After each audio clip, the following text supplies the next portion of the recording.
Here now, Republican Congressman Dan Crenshaw of Texas. Good to have you with us this evening. What do you think about all that?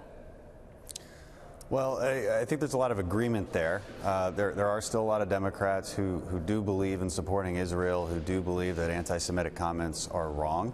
And I feel bad for them, honestly, because there is a far left wing of their party that is in true disagreement with them. They truly do not like Israel. They truly believe all the things that Omar has been saying. She believes it. That should be really clear to everybody by now. She's been trying to tell us for a long time, and it's been explained away multiple times now. There's been apologies made for her. They said, well, we just need to have dialogue. You need to help her understand what she's talking about so that she understands how much it's hurting people. She was elected by the people of her district. She comes to Washington, just to play the other side of this for a moment. She comes to Washington. They know who she is. She's been campaigning. She's been talking about what she believes in for a long time. So shouldn't she have the freedom of speech to say what she wants to say and represent her people? And if they decide that they don't like the way they're being represented, they'll change their mind in a year and a half.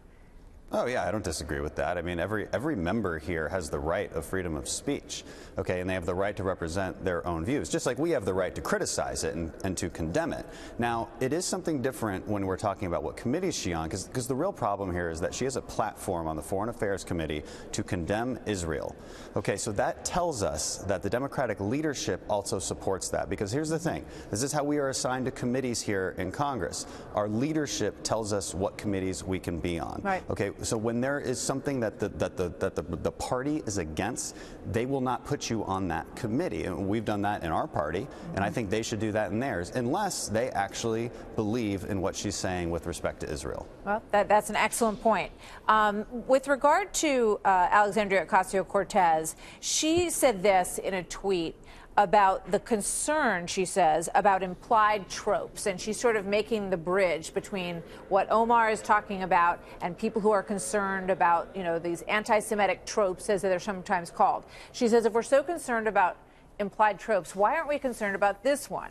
Where was the concern last week when 26 Democrats voted for a GOP amendment to expand ICE powers rooted in the racist and false trope that Latino immigrants are more dangerous than U.S.-born citizens? Wow, there's a lot there. So even if she actually believes what she's saying, that has nothing to do with condemning anti-Semitism, right? Like, two things can be true at once, okay, even if she believes this craziness. But the reality is that enforcing the law is not racist.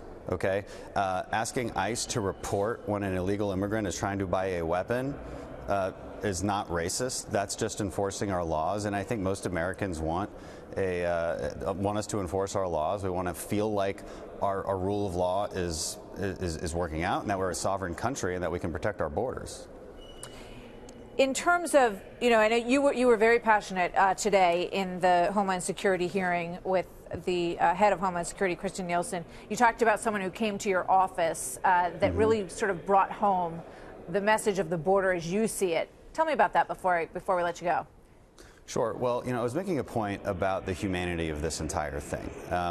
You know, the Democrats keep talking about the children coming across and how we need to help them. And I agree. The thing is, we have very different ideas of what helping them looks like. What we don't want to do is allow them to be used as tokens to get across our border. And that's what our laws incentivize right now.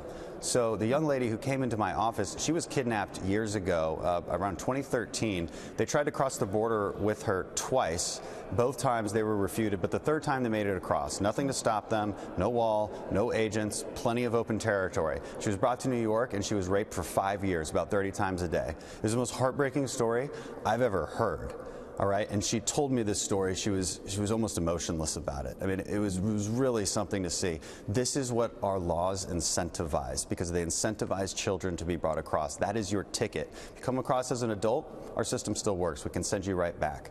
But adults with children, it's incentivizing them, and that's why this is a humanitarian crisis. Those numbers of children coming across have increased drastically. Yeah, you know, just last month, 76,000 people just apprehended. Congressman Crenshaw, it's really an emergency. Good to see you tonight. Thank you very much.